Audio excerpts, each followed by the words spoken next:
बच्चों, कैसे हो आप सभी लोग। आज हम देखेंगे जो लाइट एंड रिफ्लेक्शन और रिफ्रैक्शन का जो नेक्स्ट टॉपिक है। रिफ्लेक्शन हमने देख लिया, अब अपन देखेंगे रिफ्लेक्शन। रिफ्लेक्शन क्या होता है, जब भी कोई लाइट किसी भी ऑब्जेक्ट को टकरा के वापस चली जाती है उसको बोलते हैं रिफ्लेक्शन।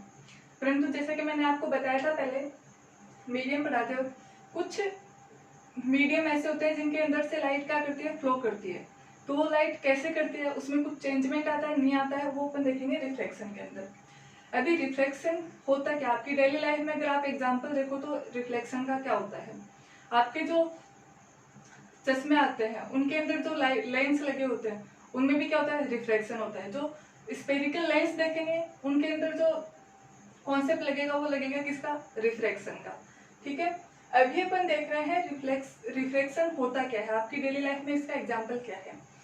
तो सबसे अच्छा एग्जाम्पल, और जो आपके एनसीईआरटी बुक में भी दे रखा है, जब भी आप ग्लास देखते हो, पानी का गिलास है, उसके अंदर आप कॉइन डालते हो, तो उस कॉइन को आप किसी भी बाल्टी में पानी डालकर उस कॉइन को आप एक बार हाथ अंदर देने से नहीं निकाल पाते हो, क्योंकि वो कॉइन आपको दिखता कहीं और है और वो होता कहीं और है।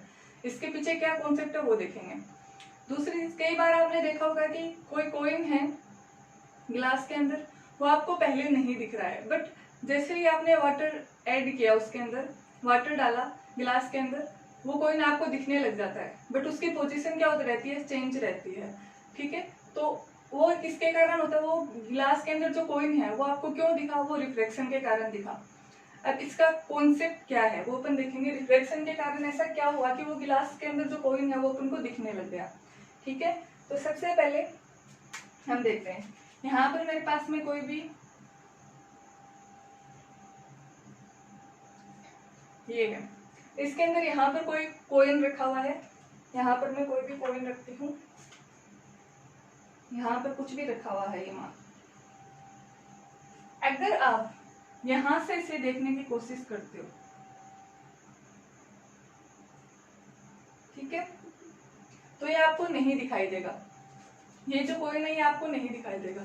बट जैसे ही मैं इसके अंदर वाटर ऐड करूंगी उसके बाद में ये आपको दिखाई देगा। ये दूसरा डायग्राम है, इसमें भी वही कॉइन है,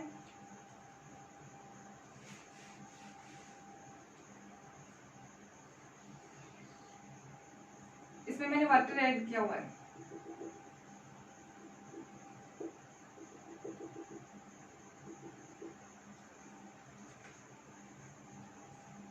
इसमें भी आपके पास में यहाँ पे कोई कॉइन है और आपकी जो आईज है, आप यहां से खड़े होकर उसको देख रहे हो। ठीक है, बट इसके अंदर वो क्या होगा, आपको दिखाई देगा, बट यहाँ पर वो आपको दिखाई नहीं देगा। इसका मेन कारण क्या है, देखो हमें कोई भी वस्तु क्यों दिखाई देती है, क्योंकि उस वस्तु से लाइट अपनी आंखों तक आ रही होती है। जब भी मैंने आपको चैप्टर पढ़ाना शुरू किया था तो मैंने आपको बताया था कि जब भी आप अपने रूम में जाते हो और लाइट ऑफ रहती है तब आपको कुछ भी दिखाई नहीं देता, बट लाइट ऑन होने के बाद में आपको दिखाई देता है। क्यों, क्योंकि लाइट आने से उस ऑब्जेक्ट के ऊपर लाइट गई है और वो आपकी आंखों तक आई है, इसके कारण वो क्या हुआ है, आपको वो वस्तु दिखाई देने लग गई है। ऐसा ही इसके अंदर हो रहा है। देखो क्या हो रहा है, इससे जो भी लाइट जा रही है इधर वाले डायरेक्शन में वो ऐसे जा रही है, यहां से जो लाइट जा रही है वो ऐसे जा रही है। ये लाइट बिल्कुल क्या जाती है, सीधी जाती है। ठीक है, बिल्कुल जो रे होती है वो बिल्कुल ऐसे स्ट्रेट हो रही डायरेक्शन में जा रही होती है। ठीक है, अब इसके बाद में देखो आपकी आंखों तक लाइट जा ही नहीं रही तो आपको ऑब्जेक्ट नहीं दिख रहा। ठीक है, परंतु इसके अंदर आपकी आंखों तक लाइट जाएगी, कैसे जाएगी, देखो ये लाइट यहाँ तक जा रही है, यहाँ तक जा रही है, फिर जैसे ही ये लाइट यहाँ आएगी, जो लाइट यहाँ आएगी वो रिफ्लेक्ट होगी, यहाँ से अपनी डायरेक्शन चेंज करेगी, क्योंकि वाटर से वो किस में जा रही है, एयर में जा रही है, तो अपनी डायरेक्शन को चेंज करेगी और वो आपकी आंखों तक जाएगी। ठीक है, ऐसा ही और भी एग्जांपल देख सकते हो आप इसके अंदर, ये रिफ्लेक्ट होके आपकी आंखों तक जाएगी और जो ऑब्जेक्ट है वो आपको दिखाई देगा। ठीक है, इसके बाद में जो ऑब्जेक्ट आपको दिखाई देगा, अब मैंने आपको बताया कि अगर आप इसमें हाथ देकर कोइन निकालना चाहो तो फर्स्ट टाइम में आप कोइन नहीं निकाल पाओगे, ठीक है। क्यों? क्योंकि आपकी आंखों को या फिर आपके माइंड को इंस्ट्रक्शन क्या मिल रहे हैं कि कोइन कहाँ पर है। आपकी आंखों को इंस्ट्रक्शन मिल रहे हैं कि जो दो रे आ रही हैं आपकी आंखों तक आ रही हैं, ये जाके यहाँ पर इंटरसेक्ट होंगे, ऐसे कहीं पर जाकर ये क्या होंगे, इंटरसेक्ट होंगे। और जो ये कोइन है, ये कोइन आपको यहाँ पर दिखाई न देके वाटर में यहाँ पर दिखाई देगा। यही कारण है कि आपने देखा होगा कि किसी भी टब में या फिर बाल्टी में जब भी आप कोइन डालते हो तो कोइन आपको तैरता हुआ दिखाई देता है, बट वो रिफ्लेक्शन के कारण होता है। वास्तव में वो कोइन तैर नहीं रहा होता है, वो यहाँ पर रहता है, बट वो आपको तैरता हुआ दिखाई देता है और वो आपको यहाँ पर दिखाई देता है, ठीक है। इसी कारण आप उसको निकाल नहीं पाओगे, क्योंकि आप यहाँ से निकालोगे तो आप हाथ डालोगे इसको देखते हुए, बट यहाँ पर तो कोइन है ही नहीं। कोइन कहाँ पर है, यहाँ पर, ठीक है। तो ये जो बना है इसको अपन क्या बोलेंगे, ये तो ओरिजिनल कोइन है,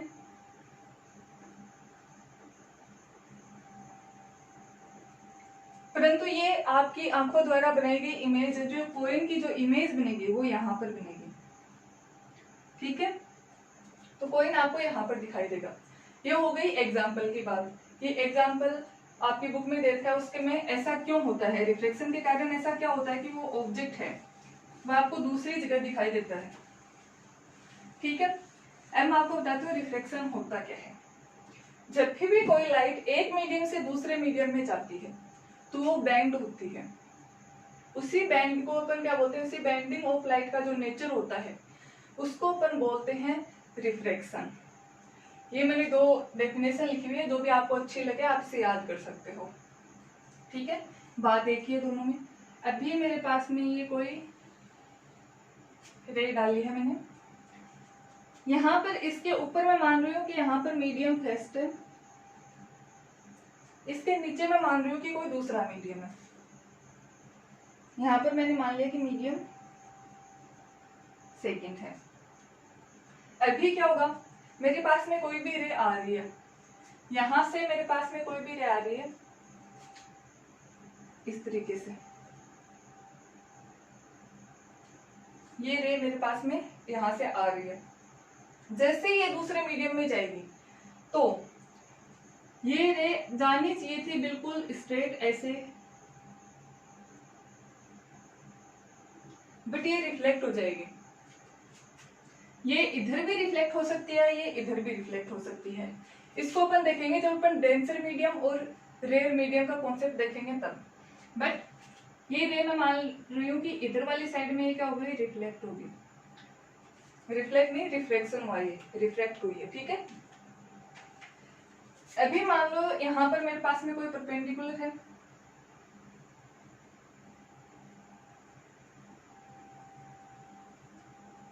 ये परपेंडिकुलर लाइन है, नॉर्मल डाला है आपने, ठीक है। ये रे जो आ रही है वो मेरे पास में ओ ए रे है, ओरिजिन इसको मान लो और यहाँ पर ए है, ठीक है। और जो रे रिफ्लेक्ट हुई है वो क्या है, ओ बी है। ये रे कौन सी है, ये है इंसिडेंट रे।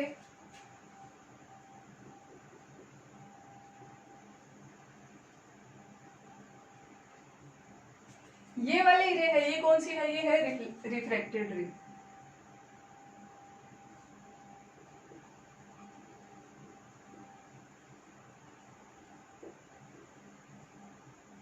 और जो लाइन एन एन डेस है, ये मेरे पास में क्या है, नॉर्मल,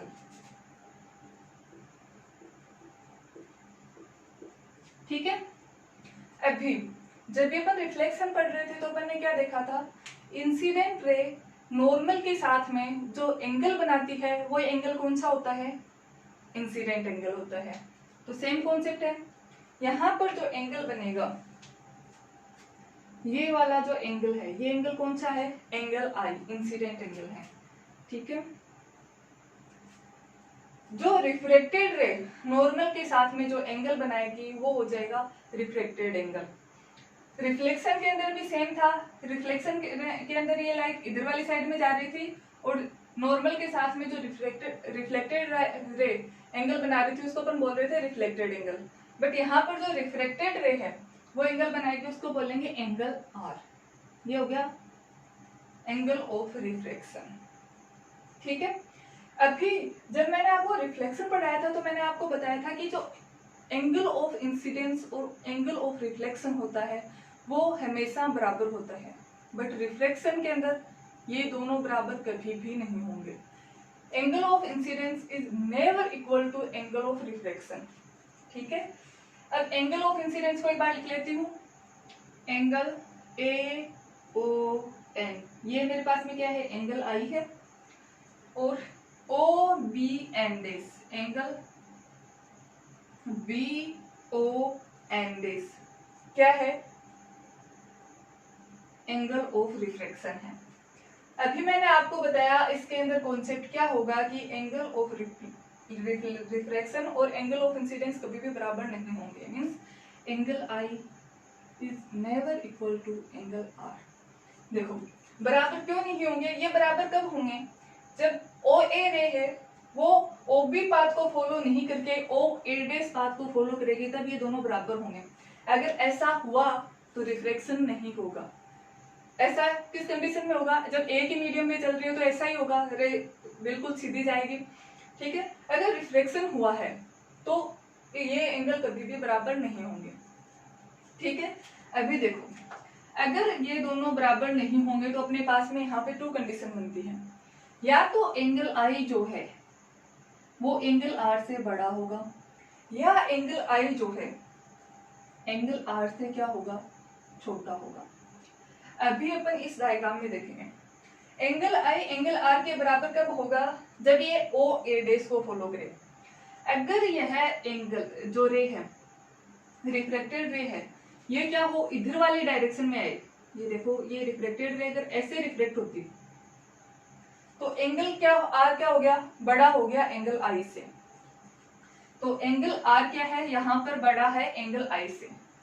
ऐसी कंडीशन में क्या होगा, जो एंगल ऑफ रिफ्लेक्शन है वो क्या होगा, किसकी तरफ बेंड होगा, या फिर जो नॉर्मल है उससे दूर जाएगा, या फिर जो एक्स और एक्स बेस है, जो मीडियम की अपन ने क्या ली है, बाउंड्री ली है, उसकी तरफ क्या होगा, रिफ्लेक्ट होगा। So angle of reflection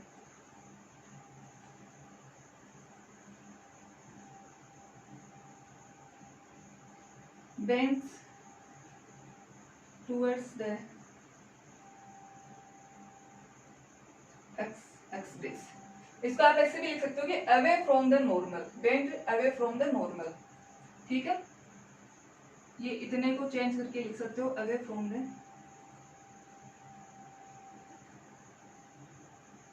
normal. But इस कंडीशन में क्या हो रहा है, अगर ये रे इधर वाली साइड में जा रही है तो एंगल आर क्या हो रहा है, छोटा हो रहा है, एंगल आई से क्या हो रहा है, छोटा हो रहा है। मींस एंगल आर जब कम होगा एंगल आई से, उस डायरेक्शन में क्या हो रहा है, जो रिफ्लेक्टेड रे है वो बेंड हो रही है नॉर्मल की तरफ। तो यहाँ पर इस कंडीशन में मैं क्या लिखूंगी, सो एंगल ऑफ रिफ्लेक्शन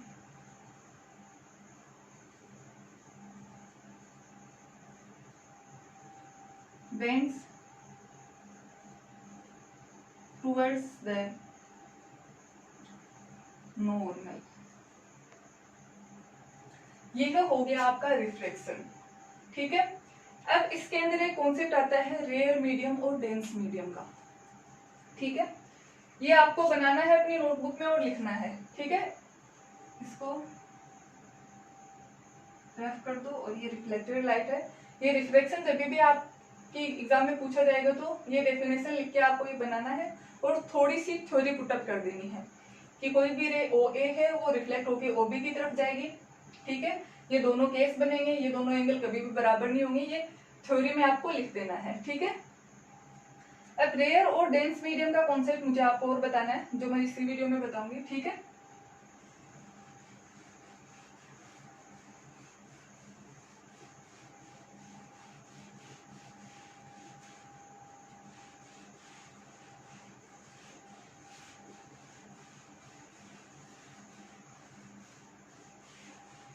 अभी जो रिफ्लेक्शन है ये कंप्लीटली डिपेंड करता है किस पे?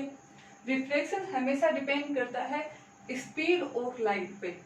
लाइट की जो स्पीड है वो वैक्यूम में सबसे ज्यादा होती है, ठीक है। इसके लिए आपकी बुक में एक टेबल दी हुई है, उस टेबल से आप कंपैरिजन कर सकते हो। लाइट की जो स्पीड है वो वैक्यूम में सबसे ज्यादा होती है।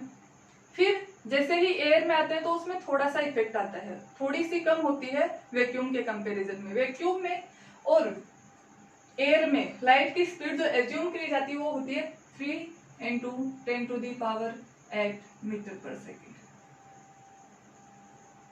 ठीक है। ये होती है वैक्यूम और एयर के अंदर लाइट की स्पीड। अब जैसे अपन वाटर में जाएंगे तो इसकी स्पीड क्या होगी? कम होगी, ग्लास में और कम होगी। जितना मीडियम डेंस होगा इसकी स्पीड कम होती जाएगी। सबसे पहली बात, डेंस और रेयर होता क्या है? अगर मेरे पास में ये कोई भी बर्तन है और ये सेकंड बर्नर है, ठीक है, ये दोनों बर्नर है मेरे पास में। अगर इसके अंदर सिर्फ एयर है तो क्या होगा? कुछ कुछ पार्टिकल्स होंगे जो दूर दूर होंगे।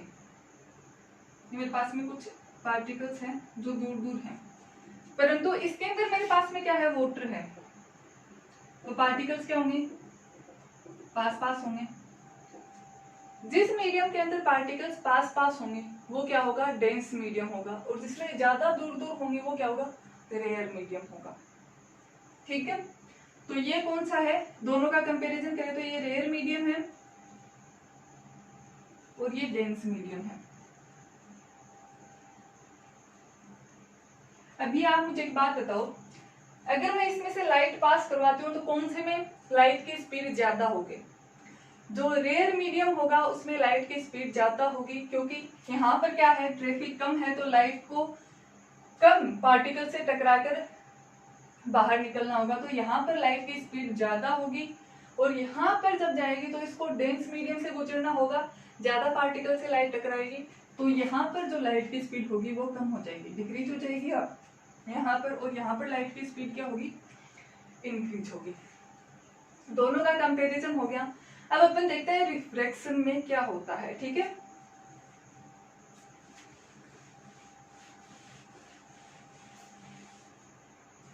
रिफ्लेक्शन को देखने के लिए यहाँ पर मानो मैंने कोई भी ग्लास का बर्तन लिया है। अभी अपन सिर्फ एक ही मीडियम में देखेंगे, जो इसकी नेक्स्ट क्लास आएगी उसके अंदर मैं आपको बताऊंगी यहाँ से लाइट रिफ्लेक्ट होगी, फिर यहाँ से रिफ्लेक्ट होने के बाद में वापस लाइट रिफ्लेक्ट होगी, और जो रिफ्रैक्शन के लॉ है वो बताऊंगी। उसके बाद में अपन देखेंगे रिफ्रैक्टिव इंडेक्स। परंतु इसके अंदर मैं सिर्फ आपको एक ही मीडियम में बताऊंगी जो मैं आपको बता चुकी हूँ वैसे तो, बट रेयर से डेंस मीडियम में जाती है तो क्या होता है, और डेंस से रेयर मीडियम में जाती है तो क्या होता है, ठीक है। ये छोटा सा कॉन्सेप्ट है जो आप हम इसमें समझेंगे। इसमें पार्टिकल क्या है? डेंस है, ठीक है। और मानो मेरे पास में कोई भी लाइट रे आ रही है यहाँ से, ठीक है, ये इन दोनों के बीच की नॉर्मल है, ये पॉइंट O है, ये A O लाइट आ रही है मेरे पास में। ये लाइट कौन सी है? इंसिडेंट लाइट है। अभी देखो, रिफ्लेक्शन होने के बाद में लाइट क्या करेगी? नॉर्मल की तरफ बेंड होगी। क्यों होगी नॉर्मल की तरफ बेंड? क्योंकि इसे इस ग्लास से बाहर निकलना है, जिसका इसके पास में फिक्स टाइम है। अगर इसकी स्पीड इसके अंदर आने से क्या हो गई? डिक्रीज हो गई। इसकी स्पीड यहाँ पर ज्यादा थी, लाइट की स्पीड अंदर आने से इसकी स्पीड क्या हो गई? कम हो गई। लाइट की स्पीड क्या हो गई? डिक्रीज हो गई। तो इसे क्या करना पड़ेगा? जो शॉर्ट टर्म पार्ट है वो इसको लेना पड़ेगा, ताकि ये ग्लास में उसी टाइम में बाहर निकल सके। ये जो इतना पार्ट है उसको उतने ही टाइम में कवर कर सके जितने में वो पहले कर रही थी, ठीक है। अगर ये रिफ्लेक्ट नहीं होती तो ये इधर से जाती,